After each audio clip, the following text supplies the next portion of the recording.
అమ్మా ఇంత తక్కువ తాగుతున్నావు చాయ్? మా వాళ్ళు తక్కువనే తాగన్నారు నన్ను.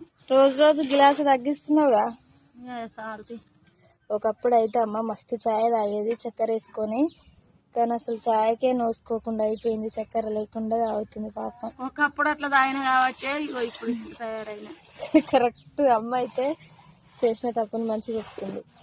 అందుకే ఇప్పుడు కూడా మేము ఏమైనా స్వీట్ తినాలన్నా ఏదన్నా చక్కెర ఎక్కువ తాగాలన్నా భయం అవుతుంది. కానీ అన్న అయితే అస్సలు ఎంత చెప్పినా వినడు, ఎక్కువ వేసుకొని తాగుతాడు చక్కెర. ఒకప్పుడు అట్లా చేసిన కాబట్టి ఇగో ఇప్పుడు ఇట్లా. ఏ జన్మలో చేసుకున్న పాపం ఆ జన్మలనే అనుభవించుకోరు ఇప్పుడు. అంతేనా? అప్పుడేమో ఎవడో తాత చేసింది తాత చేసింది అది మనమండకు తాకేది, కానీ ఇప్పుడు అట్లా లేదు. మనం చేసుకున్న పాపం మనకే చుట్టుకుంటుంది ఇప్పుడే ఎమ్మటే అట్లా.